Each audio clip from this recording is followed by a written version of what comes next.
that morning?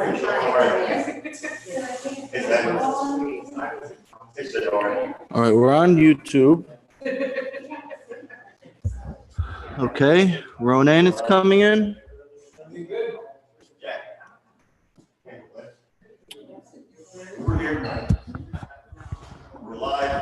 All right.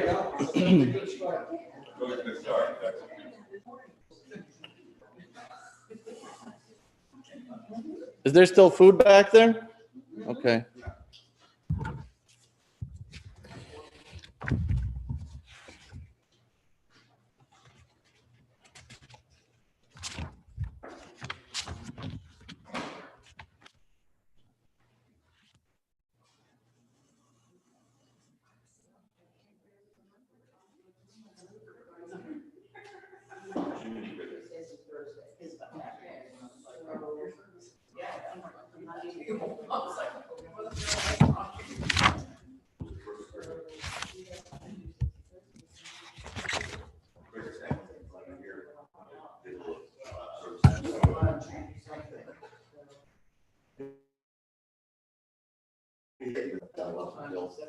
Animal or traffic.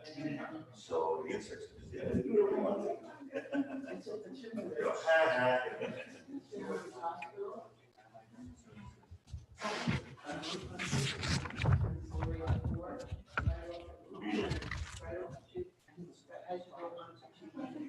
That was so weird. That was great. Let's talk about the one time.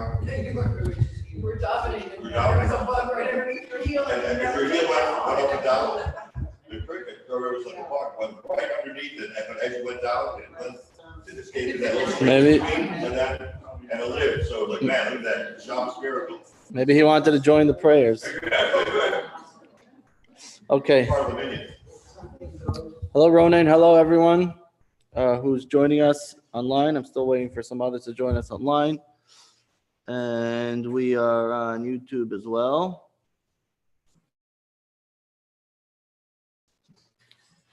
Anyone on YouTube? Okay.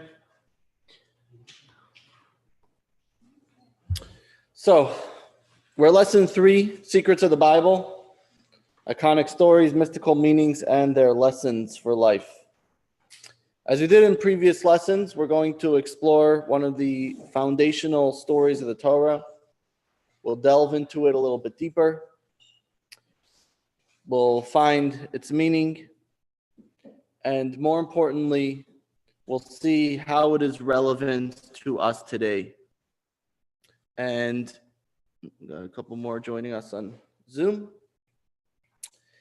And we're going to begin, as we have, by watching a video with some of the narratives. And this will help us and give us some insight as to what the story is all about. And when we see the words from the Torah itself, we will then go and take it apart and study it and learn it and see how this goes. Now, today there's 3 parts of the video. The first part is from the verses from the 25th chapter of Bereshit from Genesis. And what are we going to talk about today? We're going to talk about the story of Yaakov and Esau, Jacob and Esau. And this is perhaps not as known as a story as the first 2, the story of creation and the tree of knowledge, and the other one being the story of the flood. But this is also a very significant story, and it's also one, as we're going to see, that is really one that encapsulates so much meaning of life, not only as far as a story goes way back when, but it's one that's very meaningful. So first we're again, as I said, we're going to split this up into a few different texts. We're going to begin with the first one, and that is for those of you who are following along in a Torah. If you don't have a textbook, if you're following along in a Torah, in a Chumash, it's Genesis 25, verse number 22. All right, Alan and Vivian, you have that? Genesis 25, verse 22. Now we're going to look at it on the screen. Because of our technical difficulties last time, I'm going to play it on the screen here. And hopefully you'll be able to see it a little bit. Maybe I'll close the lights so you'll be able to see it a little bit better, instead of playing it directly on the Zoom, because we had some issues last time with that. So this is the story. Gotta turn it on. And this doesn't work. Okay.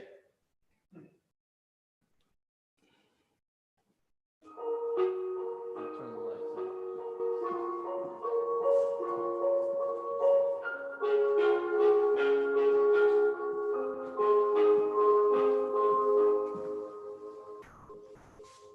After many years of barrenness, Isaac and Rebekah's prayers are answered, and Rebekah conceives. But this is no ordinary pregnancy.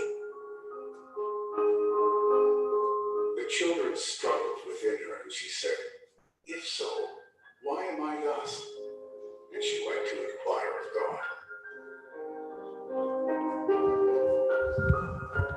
God said to her, "Two nations are in your womb, and two kingdoms from your insides will diverge. Kingdom will overpower kingdom, and the elder will serve the younger." Her days to give birth were fulfilled, and behold, there were twins in her womb. The first one came out ruddy, his entirety as a hairy mantle, and they called his name Esau. After that, his brother came out, and his hand was grasping Esau's heel, and he called his name Jacob. The lads grew up. Esau was a man who knows game, a man of the field, and Jacob was a wholesome man, a dweller of tents. Isaac loved Esau for the game in his mouth, and Rebekah loved Jacob.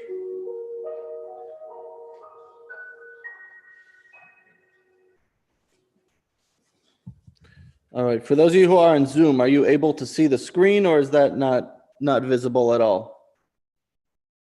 No, it's not visible, the screen? Okay. So as we see over here, from the very start, we're presented with a paradox. You have Yaakov and Esau, right? And I'm just going to try one thing. From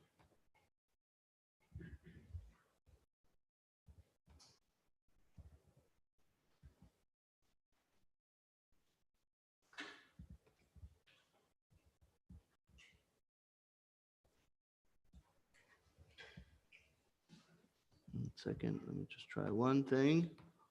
Not going to spend too much time. Either it will work or it won't work.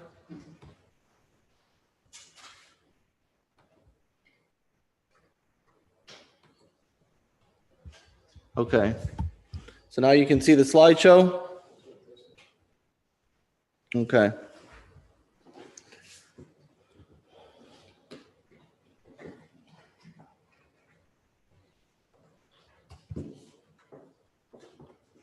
No.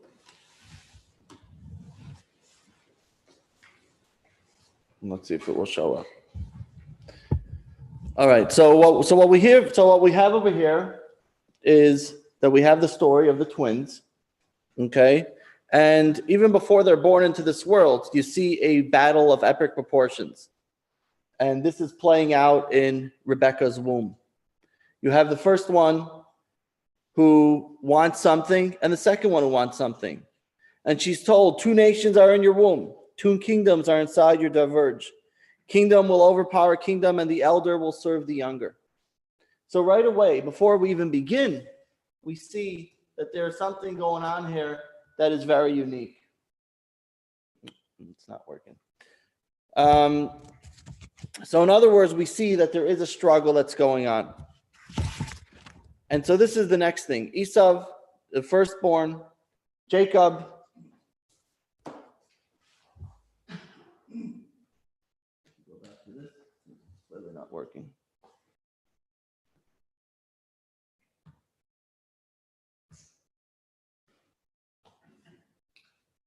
Okay. We see that what happens before they even start, there's a problem.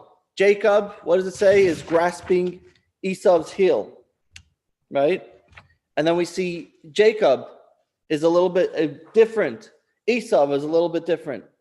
So what happens when they grow up? We see Esau becomes a man of the field, a hunter, and Jacob is a wholesome man, a very different type of person. Isaac loved Esau because he has a game in his mouth, and Rebekah loved Jacob.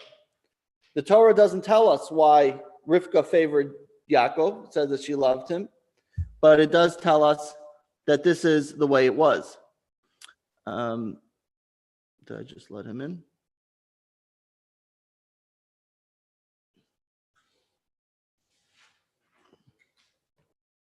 Oh, Barry is in, okay. So Rivka may have been acting to fulfill the prophecy that she received, but what exactly is going on? What does it mean, a game in his mouth? What is it specifically that Jacob liked about, that Yitzchak, that Isaac liked about Esau? And so this is what we're going to talk about. Let's take a look at part 2. Okay, so we have a few things. Number 1, these are the main points here. Number 1, Rebekah loved Jacob. It's also not working. Number 2, Isaac loved Esau. That's point number 1. Point number 2 is she was a dweller in tents, and he had a game in his mouth. Okay, so these are the first 2 points of what we see is going on here. Now let's see the next part of the presentation.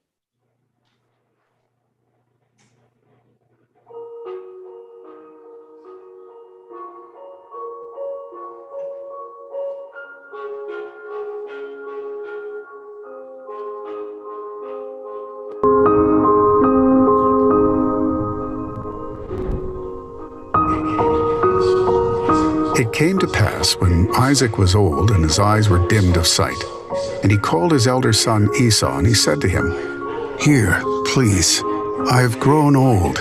I do not know the day of my death. Now, please, pick up your implement, your sword and your bow, and go out to the field and trap game for me.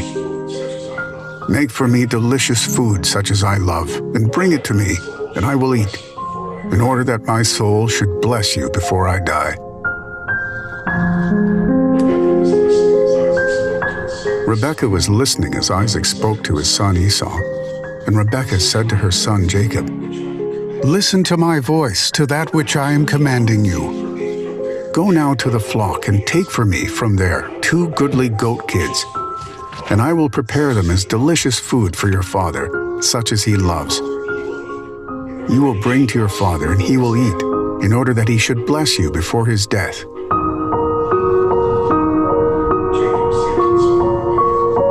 Jacob said to his mother Rebekah, "Here, my brother Esau is a hairy man, and I am a smooth man.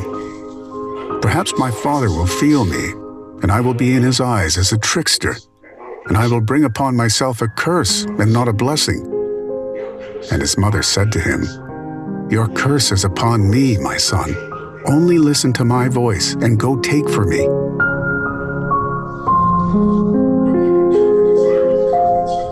Rebekah took the desirable garments of her elder son Esau, and she dressed her younger son Jacob. And she dressed the goat kid skins on his hands and upon the smoothness of his neck. He came to his father, and he said, "Who are you, my son?" And Jacob said to his father, "I am Esau, your firstborn." Isaac said to Jacob, "Please approach, and I will feel you, my son. Are you this, my son, Esau, or not?" Jacob approached his father Isaac, and he felt him, and he said, "The voice is the voice of Jacob, and the hands are the hands of Esau." He did not recognize him, for his hands were as the hands of his brother Esau, hairy, and he blessed him.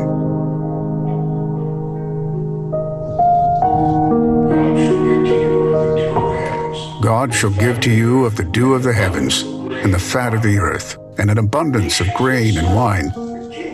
Nations will serve you, and kingdoms will bow to you. You shall be a master over your brothers, and your mother's sons shall bow to you. Those who curse you shall be cursed, and those who bless you shall be blessed. All right, so let me ask you,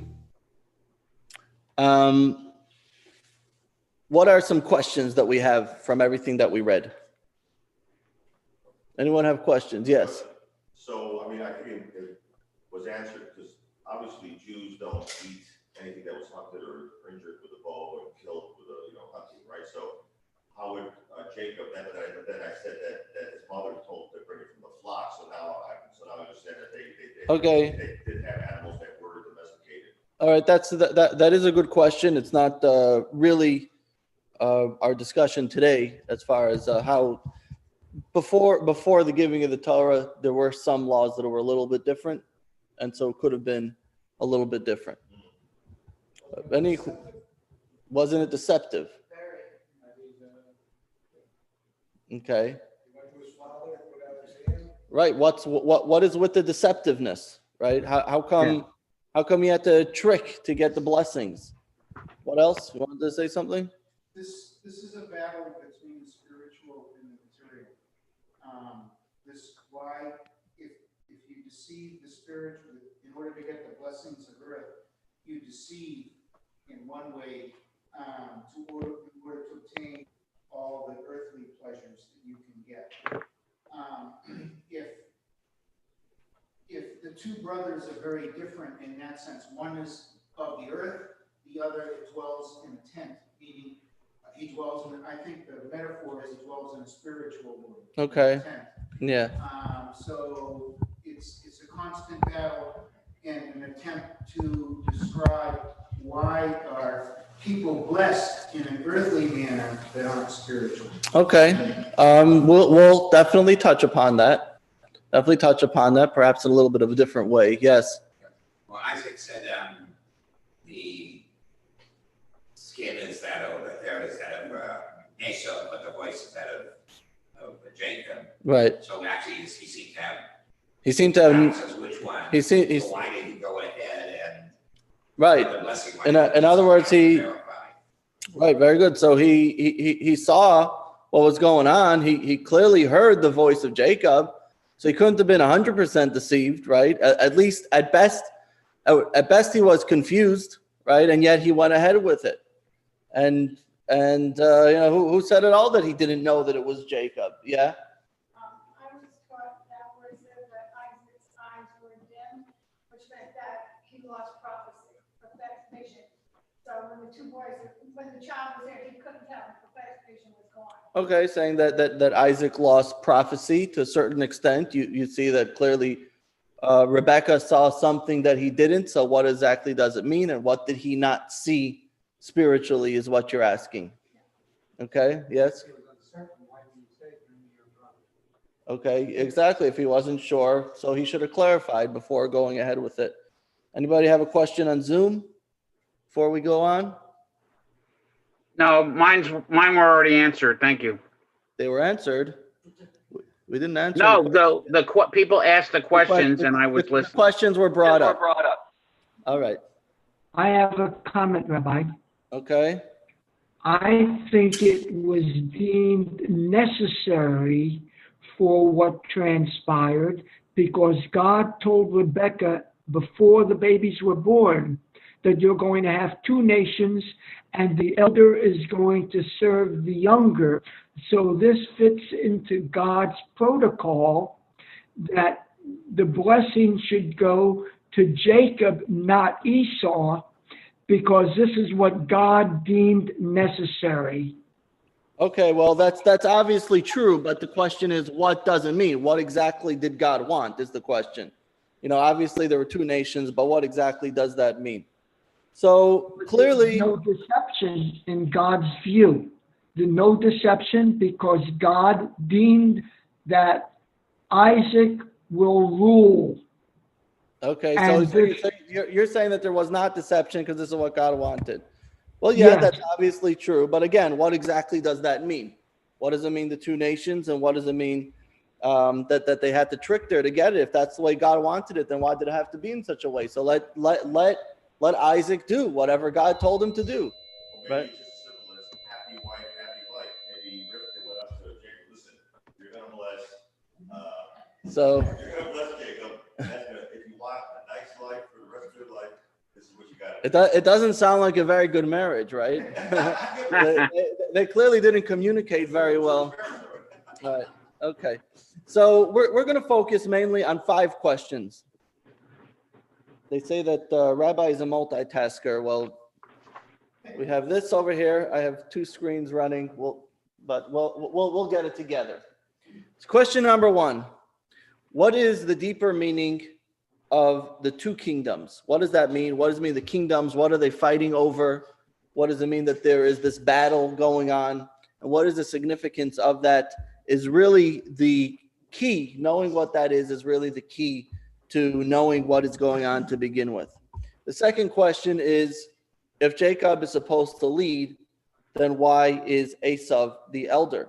Okay, it seems like everything turned upside down in this whole thing of Esau coming out first and then him trying to grab his heel. And so what exactly is going on over there? It seems that if either Esau is better or Jacob, what is this whole back and forth kind of thing going on between them? And number 3 is, why did Isaac prefer materialistic Esau over spiritual Isaac, which you mentioned earlier? Didn't he see what was going on, and Rebecca suddenly saw something that Isaac didn't see, and she couldn't see that her son here, Esau, wasn't he couldn't see that he was a troublemaker. He constantly had games in his mouth. He liked tricksters. Like, what exactly did Rachel see? I'm sorry, did Rebecca see that Isaac did not see, and that this is going on constantly between them? And isn't that something very obvious? Here you have a guy that's a tricker, a cricketer, a farce, a faker, and completely materialistic, and he's just fooling his father. Is his father really that foolish that he can't really see who his son is, and that the mother is able to see that, but the father can't?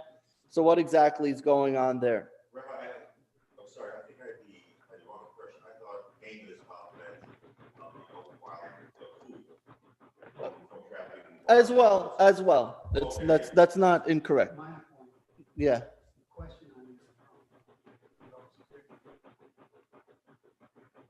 Yes, that is correct. Thank you for pointing that out. Yes. And this is the next question. Now, I know that we like food, okay? But what is the whole thing about about the hunted games, delicious food? Isaac suddenly liked really good food. Like, well, what exactly? I'm only going to bless you if you give me something really good to eat, a good steak. I want it to be medium rare. Okay, I know he's a Jewish father, but my God, is it really that important that in order to bless him, that he gets a good steak and a good meal? And then Rebecca says, wait 1 second, I know what your father likes. I'm going to cook him a really good meal. He'll like this, and then he'll bless you too, right? He clearly likes my meal. I've been feeding him for the last 50 years, so he'll really like what I'm going to give him as well.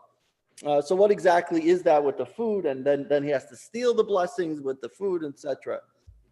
And really a second part to that is why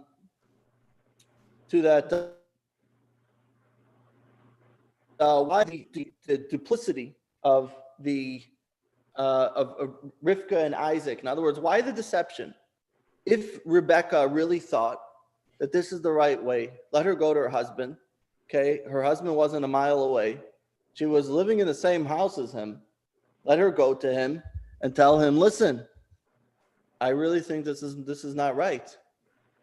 I heard what you told Esau. I'm telling you, you're making a mistake. This is the way it needs to be.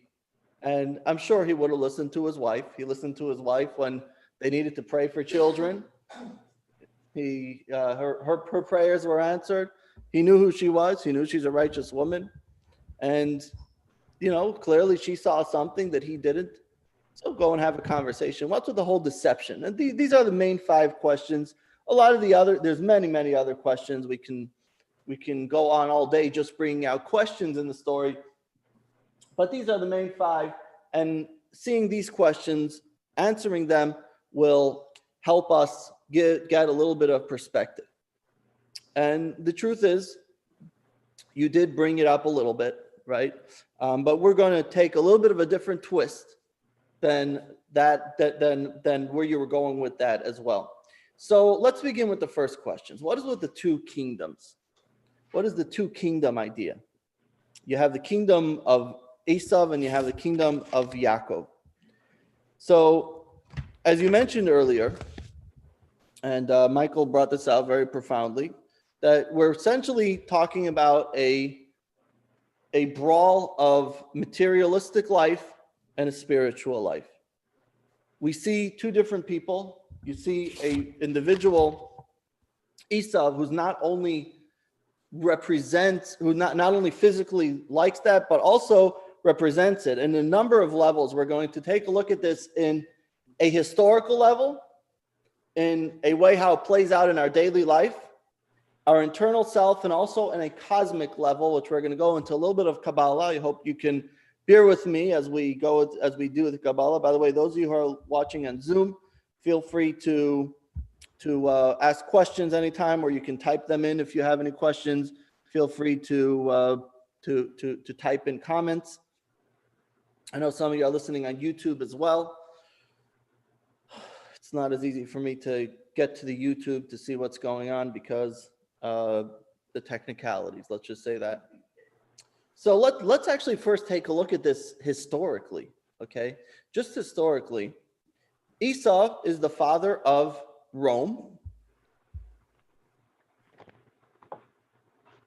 I'll just put these all down and then we'll take each one by one. Let me put them on here as well. Esau is the father of Rome, okay?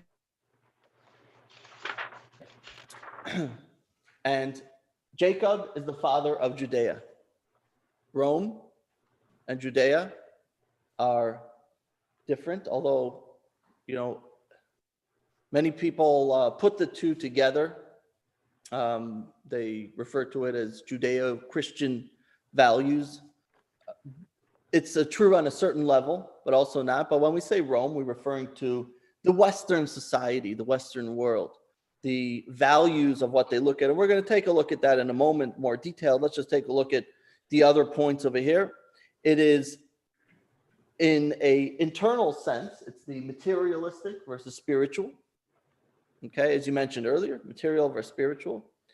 The internal self, which is a more transcendent view of ourself, how self-realization versus self-transcendence is Jacob.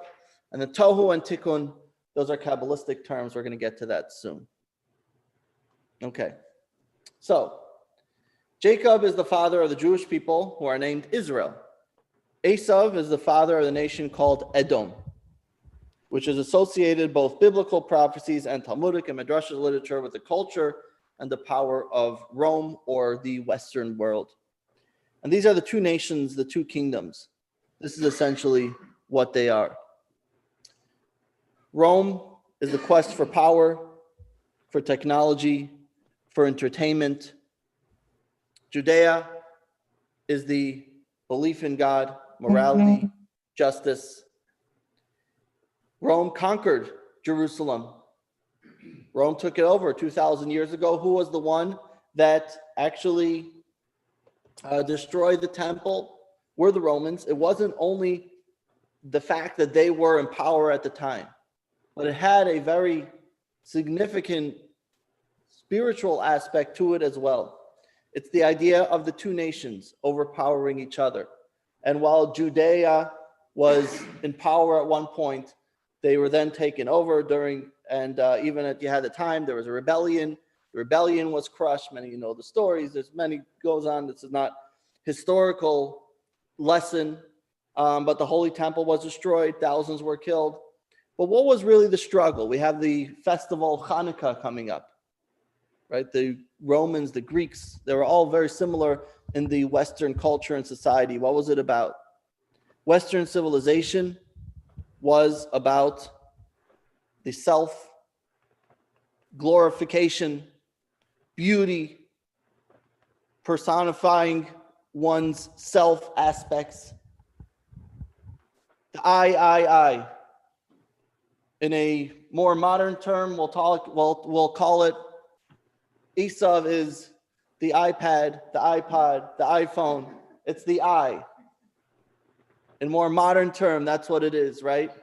It's about glorifying oneself. I want money. I want fame. Who are the gods? The gods are the people that could express themselves in the most greatest, glorious way. Who could make the most beautiful structures and towers and buildings, who could present themselves in the most glorious, beautiful way.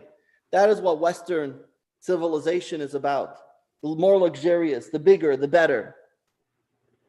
And Judea says that belief in God, morality, social justice, to put it in another way, if you take a look at this country, which is founded on fantastic ideals, there is a difference between the way we look at it and the way they do. And that is that this country is founded on rights. The rights to be free, life, liberty, the pursuit of happiness. Judaism, the Torah, is not a culture of rights. It's a culture of obligations. This is something that's very important to know. That while there are many parallels in our culture and the Jewish culture, but it's important to understand that Torah is not a culture of rights. It's a culture of obligation. It's a book of obligations. This is how we are meant to live, regardless of what right we have at the time. And anyway, so this is the idea, anyway, on a basic level, at least, of the difference between Esav and Yaakov. Yaakov is the idea of a higher belief, of a moral belief, social justice, doing what's good, doing what's right, doing what has to get done, even though I may not be the one who is glorified or empowered by that. And then the Roman one is quest for power, entertainment, technology, glorification, etc. The world of the I, as we said. And then the second one, let's go to the next level. Spirituality versus materialism. What does Jacob say? Jacob says something very interesting. Akol kol Yaakov vayadayim de Esav. The voice is the voice of Yaakov, of Jacob. But the hands are the hands of Esav. What is he saying?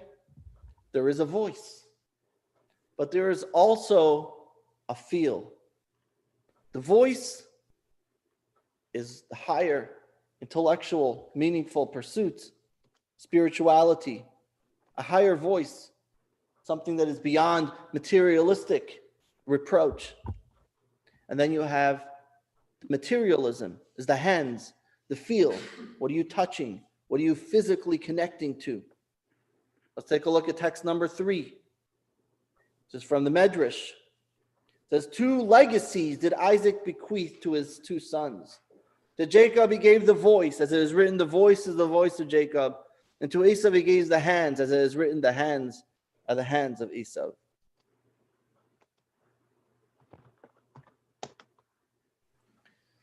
So these are 2 dimensions, the spirit and the matter, the voice and the hands. And these are 2 perspectives on life. For some, It's all about the hands. Everything that I do is only whatever I can feel and touch in life. That is the only thing that I can relate to. If I can see it, if I can feel it, if I can touch it, if I can measure it, if I can assign a dollar value to it, if I can see what it means physically in my life, then it's meaningful. If you can't give me any value to it in a materialistic sense, then to me it doesn't mean anything. You have some people that are only spiritual. The spiritual people don't care at all about their physical life. The Baal Shem Tov once sent one of his students to see another disciple of his, the Maggid of Mezrich. And he came and he saw that he's living literally in a shack with barely a bed, barely a table, and just a little place to keep his clothing. And the student traveling over to see him says, "What kind of place are you living in?" He says, "What do you mean?" He says, "This is your home?" He says, "No, where's your home?" He says, "No, I'm just traveling." So he said, "Well, I'm also just traveling. This is not my real home. My real home is the spiritual home." So some people live a life that way where they see there's no physical home at all. He says, you're just traveling. All you have is a suitcase. You don't have a bed. I'm just traveling. I don't have a suitcase. I have a little suitcase, which is my bed, a place to sleep, and that's all I need in this world. I'm just a traveling stranger in this world. So you have some people who are that way. And this is the second aspect of the voice and the hands. Put it up on the screen here. The matter and the spirit. Again, this is the difference between Esav and Jacob. Then we have the third dimension of how this plays out. See that? And that is the two souls. Now, some of you may have studied some of this with me in the past. We talked about, anybody came to any of our lessons where we talked about the godly soul and the animal soul, right? This is more in a soul aspect of it. You have the godly soul and you have the animalistic soul. Now, as we explained, everyone is made up of these two souls. You have the godly soul, which is one that escapes the confines of the ego, one that is trying to not look for itself, but to look for its purpose, where the animal soul is the drive for self-fulfillment. Now, as we pointed out in the past, it doesn't necessarily mean that there is anything wrong with the animal soul. It's just a different drive. It's a drive for the self. It's a drive for what I need. That includes, I need to eat, I need to sleep, I need to be healthy. These are all good things, not necessarily bad pursuits. They're good pursuits, but is the pursuit of the self.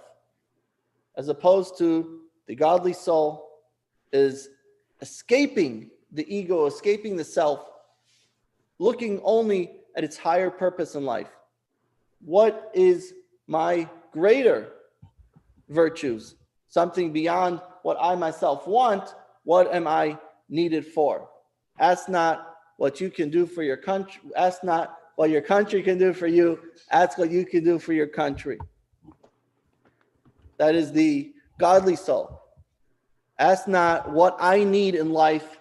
Ask what is needed from me in life. Like the story of the disciple who came to the Alter Rebbe, to the first Chabad Rebbe, and he started complaining about many problems that he has in life. These problems with his children, problems with his family, problems with his business. And the Alter Rebbe told him, pause for a moment. And he said, stop talking so much about what you need and start focusing on what you are needed for. You focus on what you're needed for, all these problems are going to start going away. You'll see very quickly.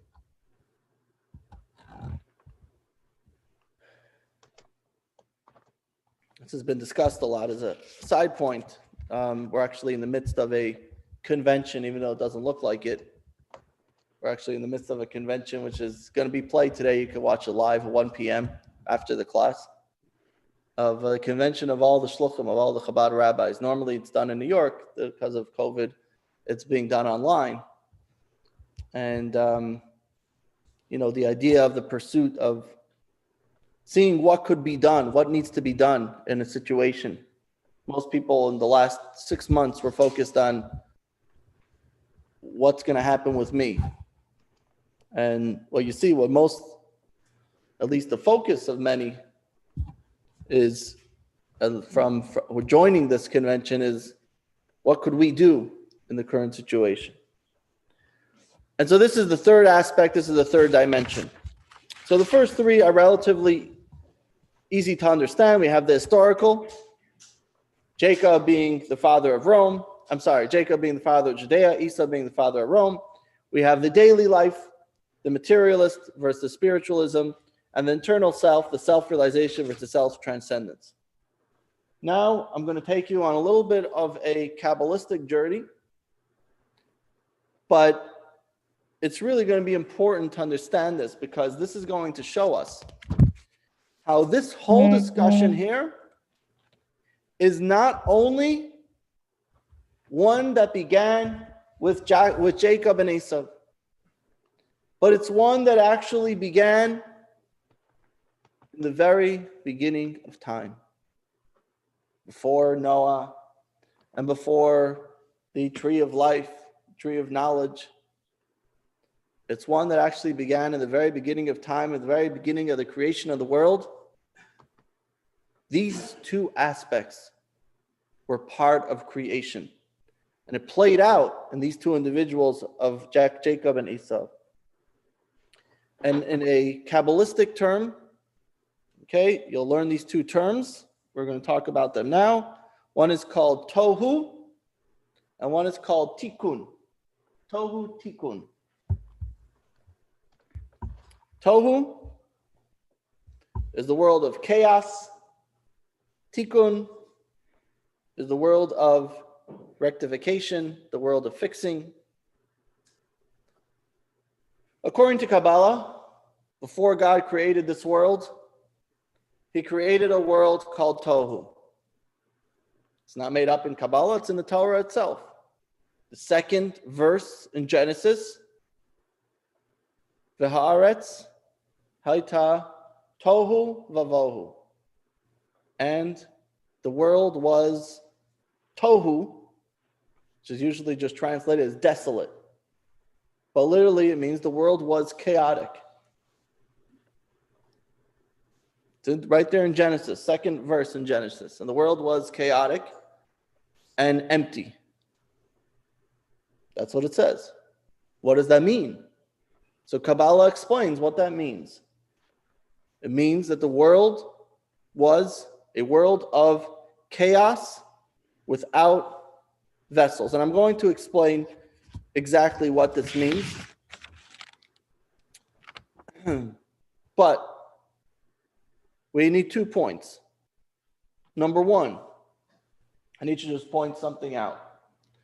It's important to note that when we talk about these two different concepts, and even when we're talking about the concept of Esau and Jacob, we look at it, and this is going to help us in our answers as well.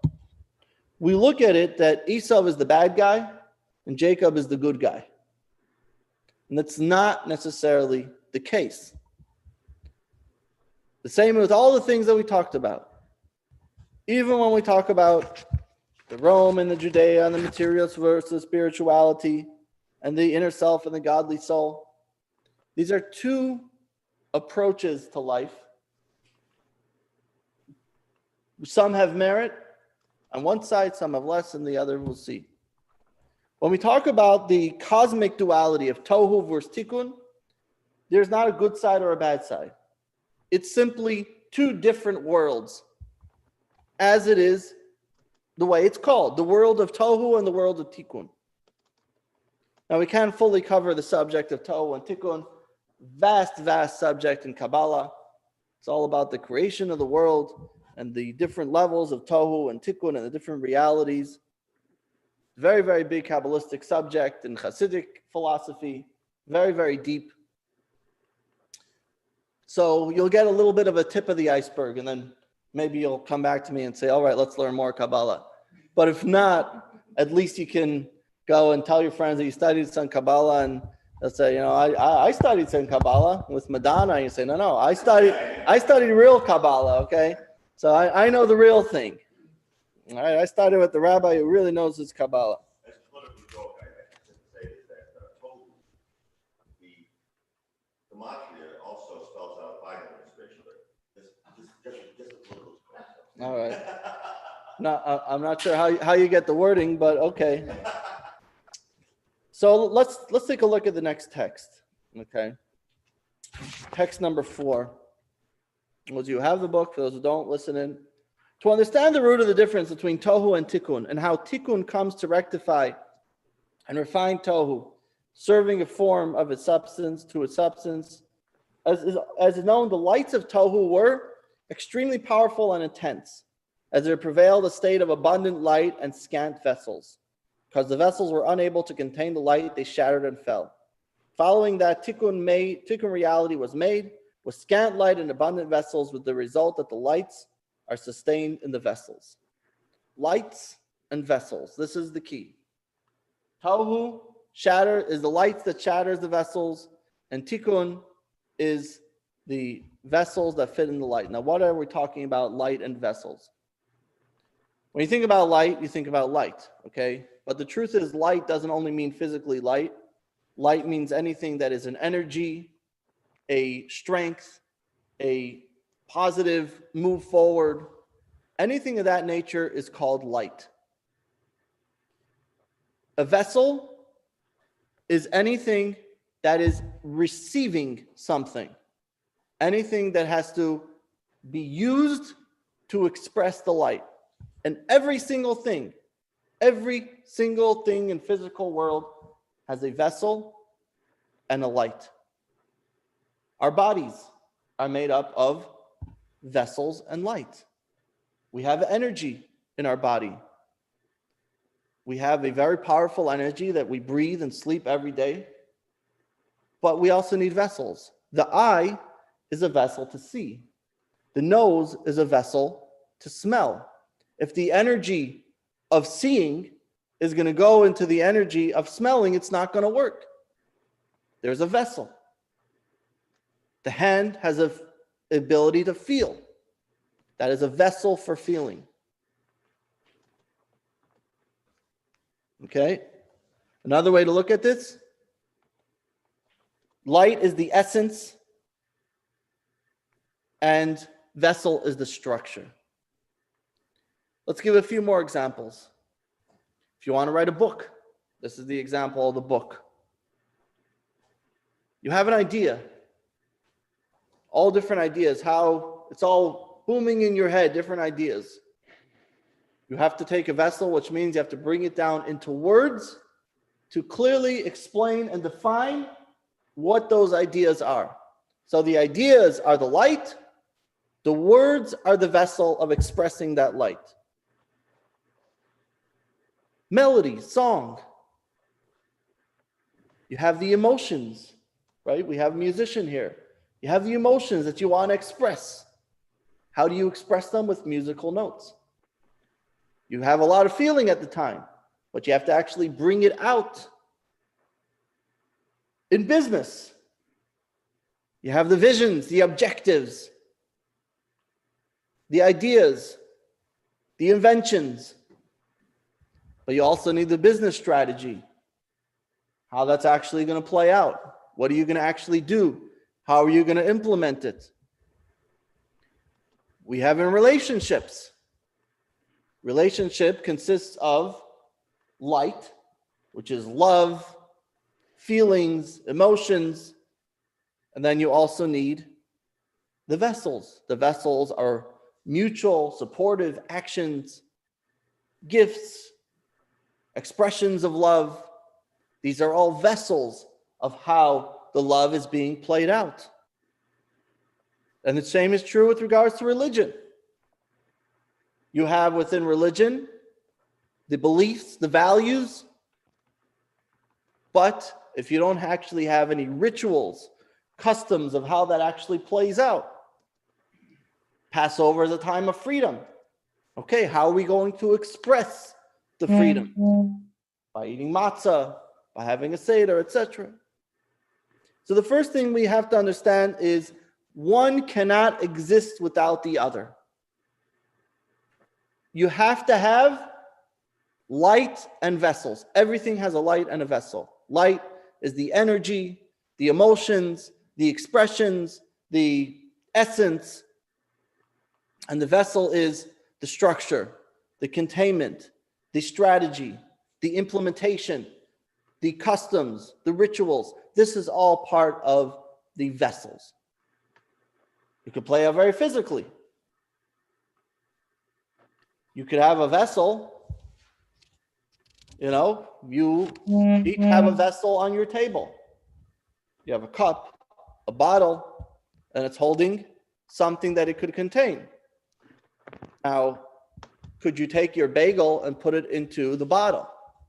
No, because the bottle is not a vessel for a bagel. A plate is a vessel for a bagel.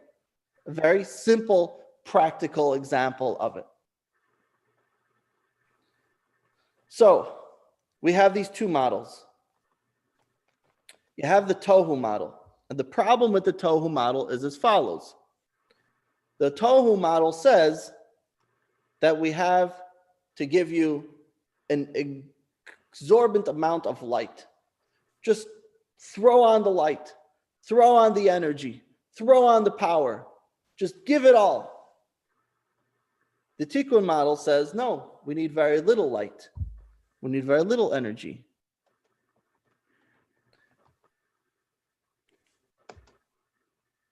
Now, the Tikkun is very good. It's harmonious. It seems to be structured. But the problem with Tikkun is that there is very little passion. It's very little excitement. Tikkun says everything needs to be in place. Everybody knows when you have a marriage, almost always, a marriage plays out in these two ways.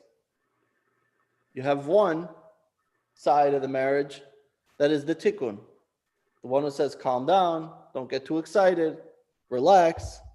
Then you have the one that is the tohu, and the tohu says, no, you got to get passionate, you got to get excited, you have to put more energy, more power. What happens? If you're turning on a shower or a hose and you start flushing it into the cup, so what happens? It's going to shatter. It's going to bust. If you take something that is not a container for what you want to give it, it's not able to handle it. If you take a light that's really, really powerful and you look at that light, like an eclipse, it could blind someone because the eye is not a vessel to handle that kind of light. So there are advantages, and this is the advantage of the tikkun is that everything operates smoothly. It's a well-oiled machine. There's no conflict. Everything is harmonious. It's efficient. It's productive. But the disadvantage is there's no reality. There's no life. There's no passion. Sometimes you see people, certain professions, who, they're the backbone of the business, let's say, but you talk to them and it's like talking to a machine. But nevertheless, you know that that's the backbone of the business. And then you have others who are the energy of the business, the excitement of the business, but so now let's put it together. and they have trouble with that. They have trouble working the numbers when push comes to shove. And this is true with everything in life. Everything in life has to have these two aspects. And if you don't have the proper balance, then it's a problem. A tohu personality, very dynamic, very passionate, very ambitious, very innovative, always striving for more, always overreaching their own limits, which is fantastic. Problem is you also need the vessels to contain that. It's unstable, it lacks discipline, it lacks focus. And so this is the key. The key is finding the balance, finding the harmony, finding how you could bring them together. And usually in a marriage, when you have the two together, it's a great marriage. If you have a marriage where there's a lot of love, a lot of passion, a lot of flame, a lot of excitement, and then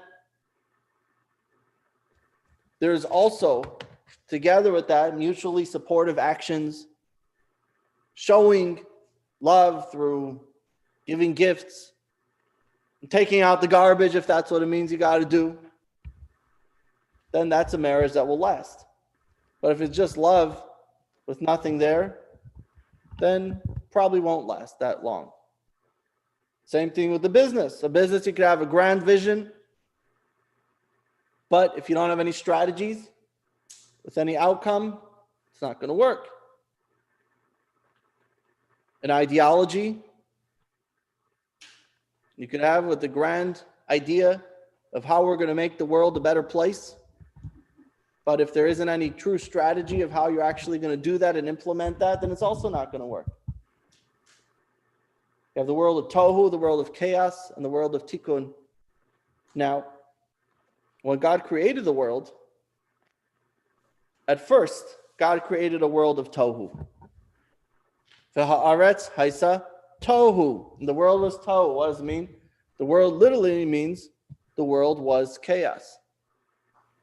But what does that mean? That God created a world that was prone to failure because he brought too much godly light into the world.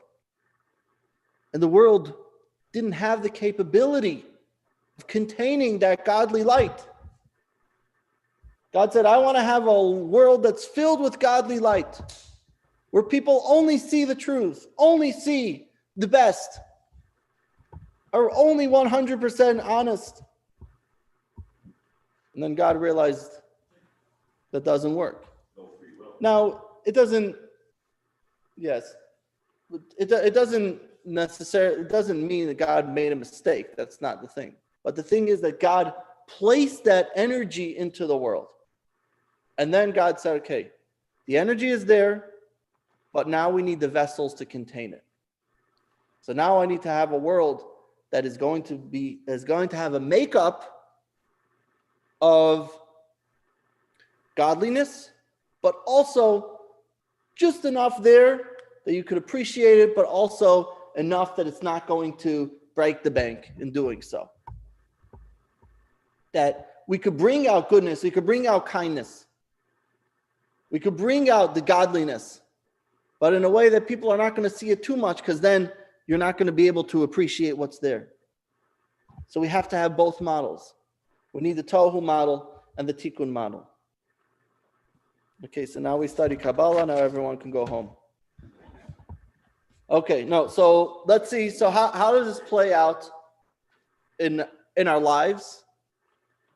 Right, and you could think about that on your own. Exercise 3.1. What are Tohu elements of our lives? What are Tikkun elements of our lives? Many people have both aspects. We all have both aspects to a certain extent. Some people have more of the other, and a lot of times we need balance. We need a spouse to help us get a little balance. We need a friend or a family member to help us get some balance. The Esav Yaakov twinship is this wild, untamed. Esav personifies the world of Tohu, and Jacob personifies the world of containment, Tikkun, bringing it all together. In our own existence, we have the animal soul, which is this uncontainable force of the human ego, always wanting more, always to be better, unsustainable ambitions for a materialistic life. And then you have the tikkun, the godly soul that says, wait, we have to bring it into something of meaning, something of importance, something of significance. Not just to keep looking for the me, but how could that me achieve and accomplish something greater than itself? We see the power and the evidence of each of these wherever we look. Let's take a look. Go back for a moment. You have the Esau, the Rome versus the Judea. The Rome says glory, glamour, excitement, energy, power. The most powerful is the most dominant. Judea says, wait, we have a Beis Hamikdash, we have a holy temple, we have sacrifices to God, we have a higher reality in life. Rome says, burn down the temple, get rid of it. We say, no, we need our temple back. What happens when the temple is destroyed historically? The greatest expressions of Judaism come to play. The Mishnah is then written, the Talmud is then written, the greatest writings of Jewish scriptures of history come about because we don't have anymore the vessel of the temple to contain that godly light. So that vessel has to be expressed in a different way, which is through Torah study, through Torah. And so the greatest expressions of Torah now come once Esau destroys that vessel of the temple. Material, spiritual, as we mentioned earlier. Material generally is all focused on the power, the energy, the self personification, self-realization, transcendence, tohu, tikkun. All these things play out in the same way. Now, the thing is like this, and this is where it gets interesting. We have evidence of the power of tohu everywhere we look. You always see energetic, ambitious, successful people, you know. You turn on the TV and you'll see that right away. Turn on the internet, you'll see everybody looking for fame. Everybody looking for self. They even have influencers, right? You ever heard of the concept of influencers, or is that this is a new concept? What does an influencer mean? That I can show you as much of myself as possible, and hopefully I'll inspire you to also be as much of yourself as possible. That's basically what an influencer is in the modern world. So everyone has self-interest, altruistic goals, discoveries, inventions, improvements of human life, and a lot of them are very good things. A lot of them are very important things. And this is why we see in our world, the tohu elements of life are much more than the tikkun elements of life. You never see anyone advertising themselves as being the one who could contain your ideas. So the reason is because according to Kabbalah, tohu is actually a more powerful force. It's more powerful than tikkun. Tohu was created first because it has a more powerful force. And not only that, but it's actually higher and greater than tikkun itself. And this is why tohu is higher, and the higher something is, the lower it falls. Whatever is on top of the tree, that tree falls over, is going to fall the furthest from the tree. Whatever is the highest is going to fall the lowest. The world of tohu is God's original creation, making it the more primal reality. The scant light, abundant vessels, the tikkun came afterwards. The tikkun was to fix it up. Tikkun means to fix. Tikkun olam, to fix up the world. We now have to fix up the things that didn't work out in that sense. And this is a more uphill battle. And this is why, when it comes to Yaakov and Esau and Yaakov embody these realities of these dual concepts, Tohu and Tikkun. And so actually their life mirrors the cosmic creation. And now that we understand these two concepts, the Tohu and Tikkun concept, and realize Tohu is Esau and Tikkun is Jacob, we're now going to see a very interesting twist to the story, which will actually give us even more understanding of what's going on and how we could actually put this to play. So you have this fight. You have the two sides, Yaakov, Esau, going back and forth. And now you have the two approaches. You have Yitzchak, Isaac, and Rebekah. They're dealing with their two sons. Esau says, I want to give a blessing. What is the blessing that he wants to give? The dew of the heaven, the fat of the land. Who does that go to? That should go to who? Esau. The fat of the land. That's Esau, right? Aha. But Rebekah says no. And to understand now the difference between Isaac's approach and Rebekah's approach, we have to see another twist to the story. You guys are okay on there on Zoom? You following me? All good. All right. Yes, great. Got a little lost there. We have to understand another approach to the story, and that's going to be in part 3, which I'm going to play right now.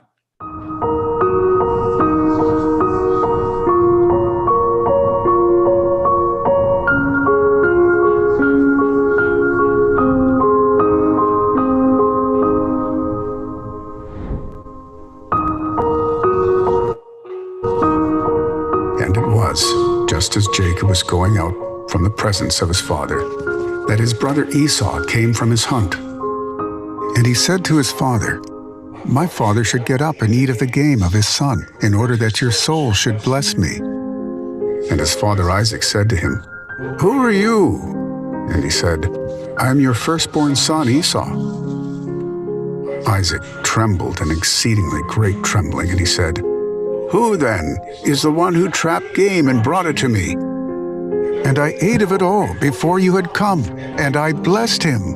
Also blessed shall he be. As Esau heard the words of his father, he cried an exceedingly great and bitter cry, and he said to his father, Bless me too, my father. And he said, Your brother came with cunning and took your blessing.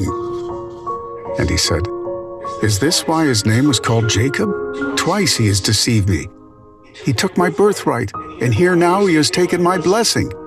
And he said, Have you not reserved a blessing for me?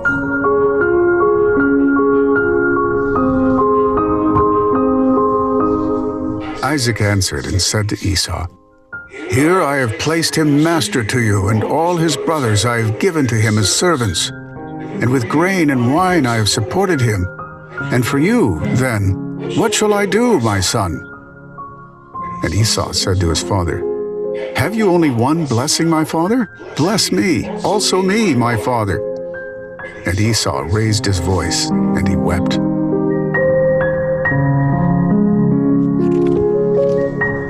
And his father Isaac answered, and he said to him, Here, the fat of the land will be your settlement, and of the dew of the heavens above. By your sword you will live, and your brother you will serve. And it will be that when you are aggrieved, you will cast off his yoke from upon your neck. Rebekah finds out that Esau is so angry over having been cheated out of the blessings that he is plotting to kill Jacob. So she convinces Isaac that it is time for Jacob to travel to her hometown, Haran, to find a wife. Isaac called Jacob, and he blessed him, and he instructed him, and he said to him, Arise and go to Padanaram, and take yourself a wife from there, from the daughters of Laban, your mother's brother. And the Almighty God will bless you and make you fruitful and multiply you, and you will become a community of peoples. And he will grant you the blessing of Abraham to you, and to your seed with you, to inherit you the land of your dwelling, which God has given to Abraham.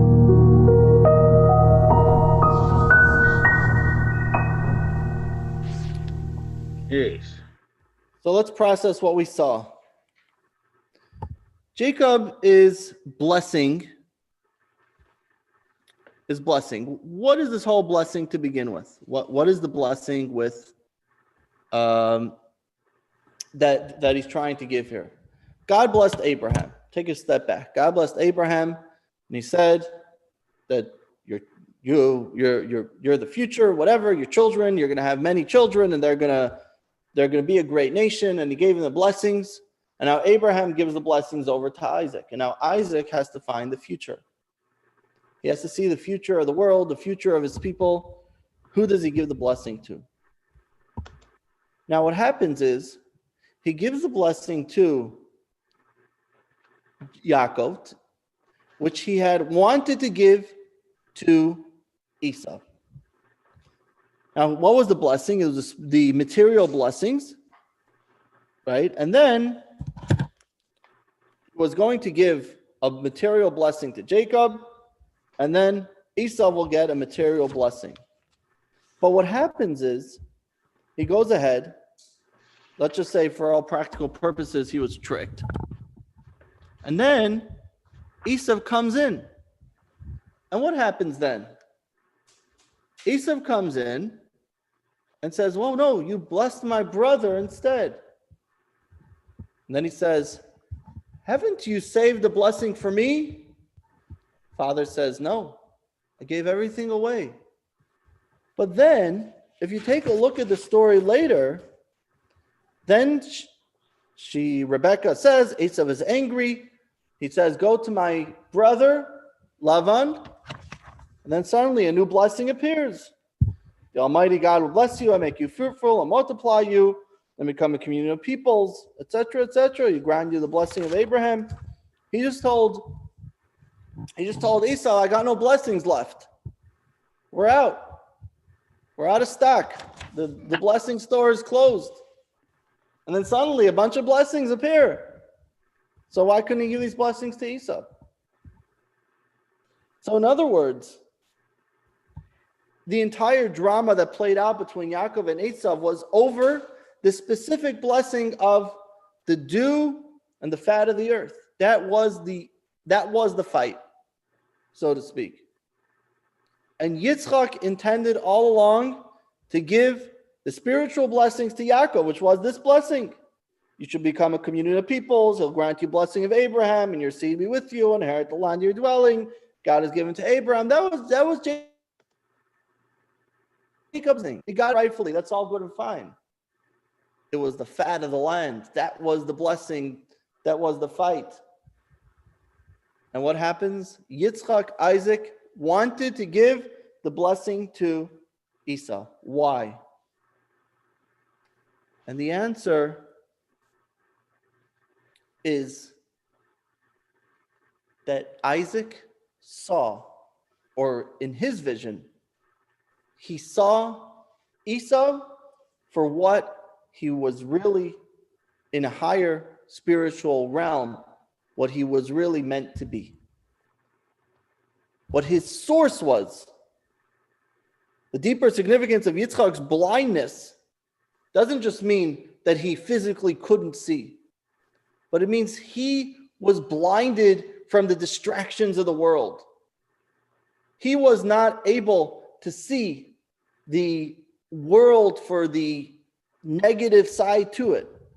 There was nothing externally distracting him from being the world. He saw the world for its holiness. He saw the world for its true identity, for its godly existence. He saw Yitzchak and Esau materialism, Esau's raw animalistic passion, being a man of the field, being a cunning hunter for his true purpose, a one that is able to carry the divine blessings and use it for a good purpose. He knew the nature of his younger son, and he knew that he embodied that Jacob embodied the soul of Tikkun, and Esau embodied the soul of Tohu. And he said, let me bless them each with their rightful blessing. Each one has to be given what they are, and they'll be able to play it out in the best way. Give each one their role. Let them each embody their blessings. Give Esau the abundant material, and he is going to be the best resource to bring about God's blessing into the world through these material gifts that I'm going to give him. And so what's the idea with the hunted games? What's the idea with the food? Wasn't that he was hungry. It was the field of materialism. It convinced Yitzchak that Esau was equipped with the resources for delicious food. He's able to take the food and make it into something great. He has the power to exercise the energy of his entity and turn it into something real, turn it into something meaningful. And consequently, it was the idea that Yaakov said, 1 second, I am able to do that too. I have hands of Esau too. And we're soon going to see why Rebekah intervenes. But for a moment, let's just see. If Yitzchak would have ended up granting Esau his blessings, then what would have happened is the worlds would have remained separate. You would have had the godly world, the spiritual world, the world of Jacob, and the world of Esau, the material world, the physical world. And this was the problem with Yitzchak. Not a problem. In his world, it's right. In his world, the way he saw it, it's correct. But the problem is that that's not the ultimate. Let's read text number 6. Jacob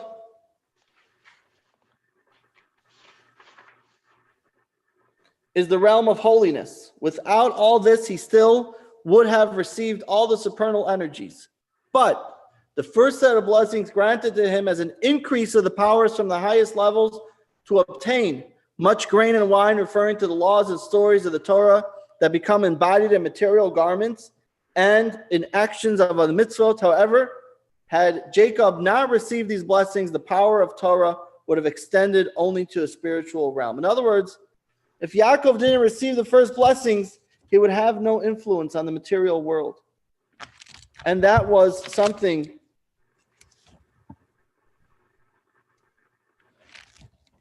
a little bit. And that was something that was the problem with Yitzchak's plan. Because Yitzchak saw each of them in their own right. Yaakov is the man of spiritual. Esau is the man of material. Let them each have their own blessings. And what would happen is that because Jacob will receive the blessings, therefore, the blessings of the material world, therefore, the Torah, the spiritual, could influence the material, the physical world as well.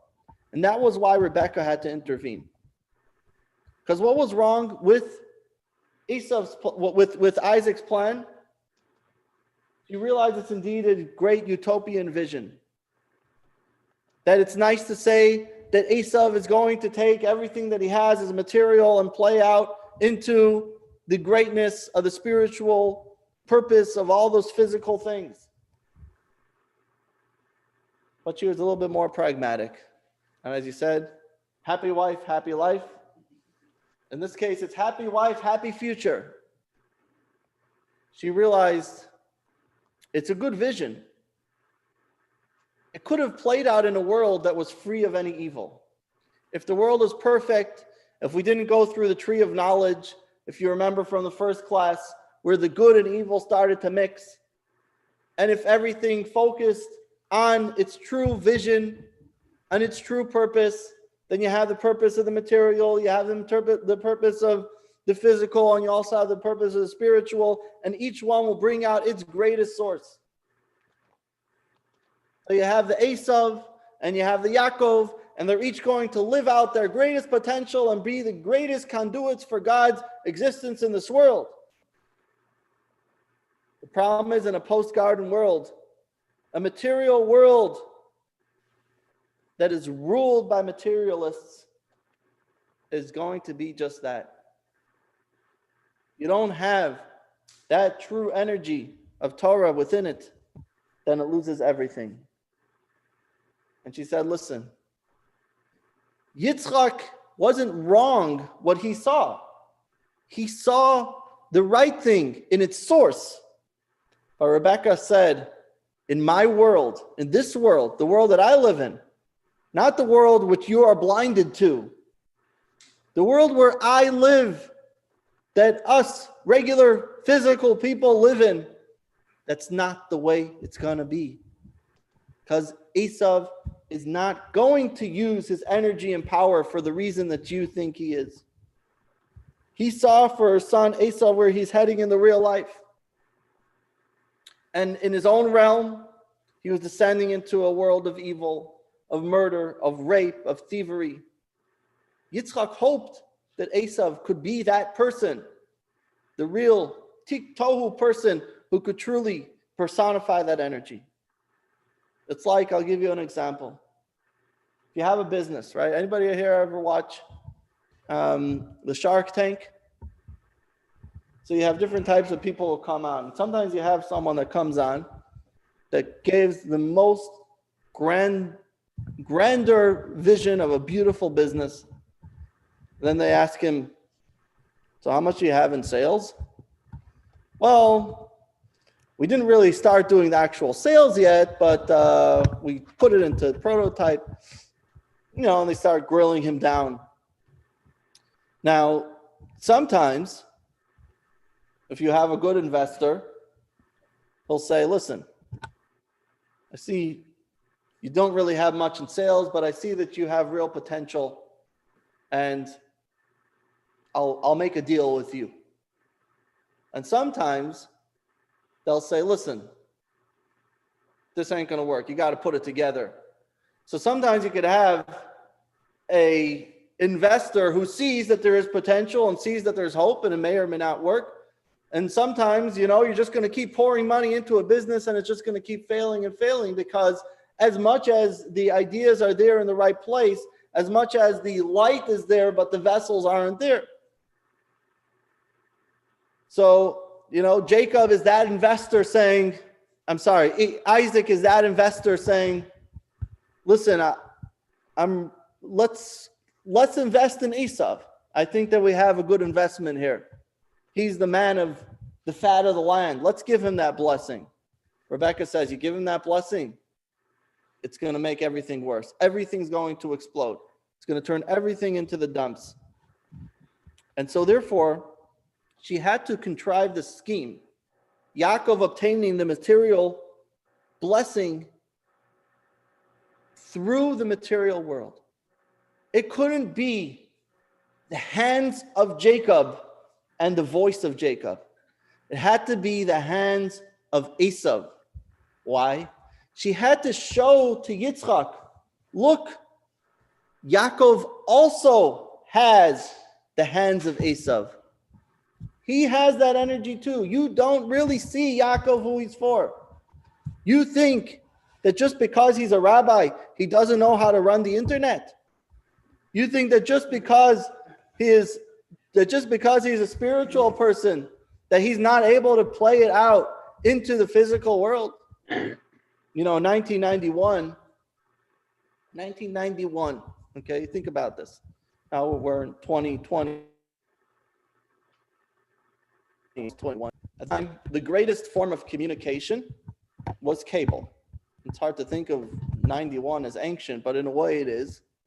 Okay, the greatest form of communication was cable. If you're really, really lucky, you had a cell phone in your car that was attached, right? The big thing. Now, so if you wanted to communicate across the world, so the only way to do that was through cable. In 1991, tell an Orthodox Jew that you should go and have cable TV. Nobody in Borough Park or Williamsburg is going to listen to you. The Lubavitcher Rebbe came along and he said like this, cable? You know what we could do with cable? They made something called Hanukkah Live. And I should really show you a video of it. I should have done that, but I didn't. It made a thing called, maybe I'll pull it up after the class, made a thing called Hanukkah Live, where I think it was 7 countries. New York was Moscow for Russia. You had France and Paris next to the Eiffel Tower. You had Australia. And, was it England? Anyway, it was a bunch of countries at the same time, and they had a live Hanukkah feed from all these countries going on at the same time, with the anchor being in New York, and they had it through cable, through satellite TV, in each place playing together, and they were all able to see each other. So globally, you had a celebration of Hanukkah going on at the same time. Today, you turn on the internet and you play it. Then cable, that was the way to do it. And they actually had a cable dish with TV screens all over the shul in 770. And that's the way it played. And the Rebbe was saying, look, you have this invention. Who says it needs to be to show all the ridiculous stuff that's being shown on TV? Maybe it's to show something meaningful and powerful and inspirational. Maybe it's to shed some light of Hanukkah, some light of meaning, some light of hope. And this is what Rebecca was doing. She said, look, Esav and Yaakov, I could dress Jacob in Esav's clothes, in Esav's hands. It wasn't just a trick. She had to show that Esav's hands could.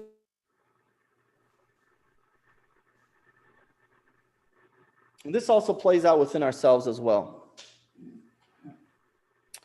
We often think Kabbalah and the inner soul of Torah, esoteric, and in other worldly perspectives, that the more you go esoteric, the less it has to do with me. But the truth is, when you study Kabbalah properly, in case in point as we see here, the more we uncover the meaning within the story itself, the more we realize how it's relevant to us. You have a Tohu personality and you have a Tikkun personality. Tohu is a self that has potential for good, and Tikkun is a self of firm control. You have the Yitzchak approach and the Yaakov approach, and both are necessary, both are meaningful. Our job is to take it and bring it into one, to disguise it, to take the Rebecca's approach and the Yitzchak's approach, but to disguise the Yitzchak's approach in the Rebecca's approach. Why did you have to have Rivka and Yaakov? Because both ensure that they're able to get the blessings in the right way. On a practical level, there is no way to prevent the divine catastrophe than it coming down in this world. You need it to be that it's in a way of deception, because that is the way that we're able to see both the Yaakov and the Esav. Because the problem was that Yaakov saw only the Esav for who he is. He didn't see the Esav for what he could break down to be. When we say the elder shall serve the younger,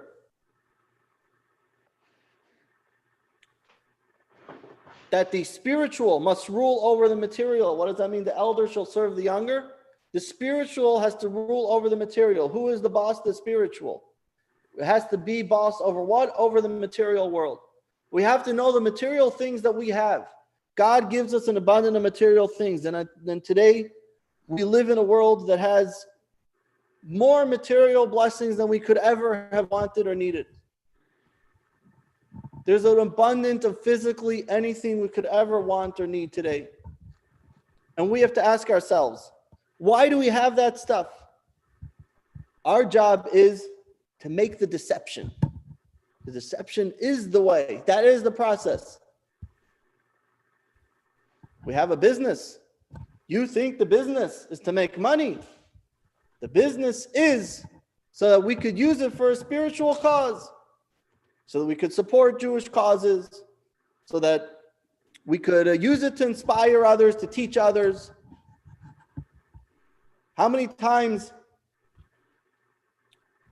could a rabbi approach a businessman, and the businessman will slam the door in his face?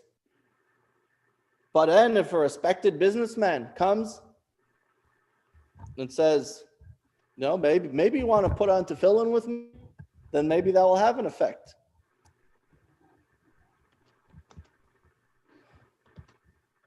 The Rebbe once told a story about a very successful businessman named David Chase, that he was on his yacht. He was out strolling on his yacht, enjoying life. And what happened? It came time to pray. So he went over to the captain and he said, what way is east? I want to pray towards the east. So he says, east? Why not? I explained, I have to pray towards the holy temple, which is in the east. So he said, this is the east. The captain told him this is the east. A few hours later, again he asked him, where's the east? Again, you have to know the east. Well, I'm the captain. Everything's going to be okay. You'll get back safely. No, which way is the east? Shows him the east. Why don't you pray to the east?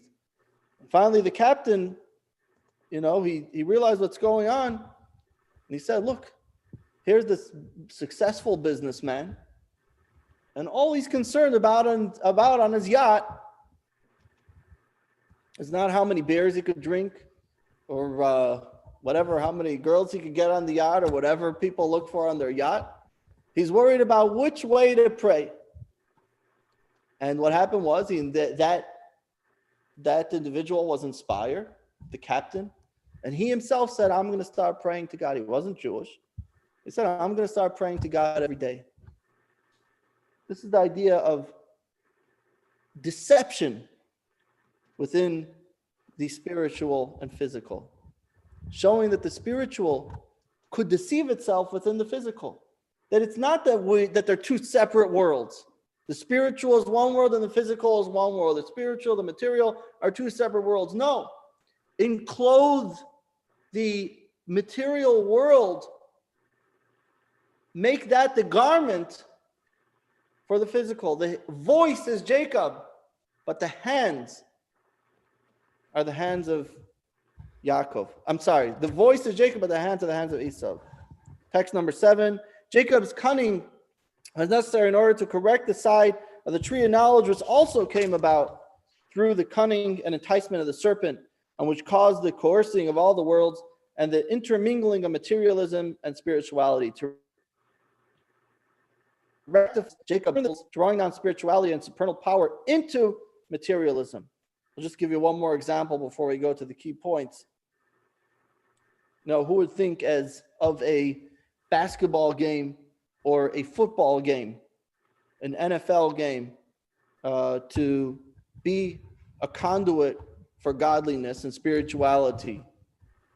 But actually, that's what's been happening the last few years, where they had public Hanukkah menorah lightings by NFL games and by NBA games. Hanukkah menorah lightings publicly being displayed on the screens. And the message of spreading light and spreading good.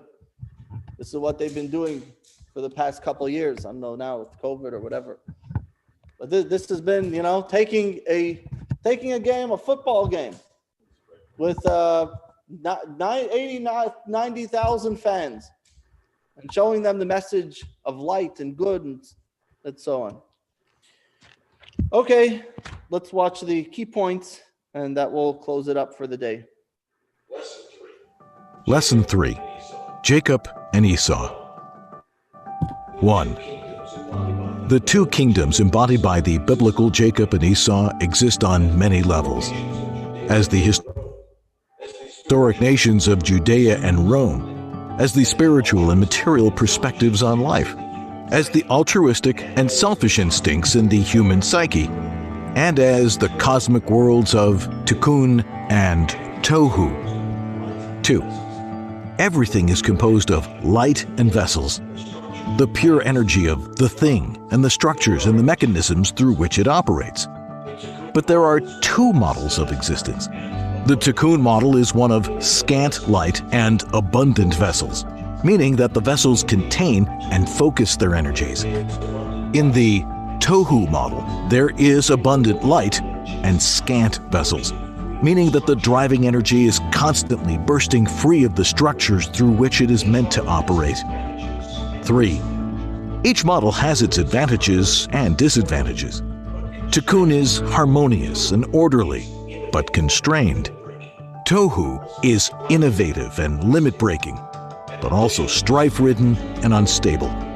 An additional disadvantage to the Tohu model is that it is prone to corruption, resulting either in the dissipation of its energies or in their exploitation by evil. 4.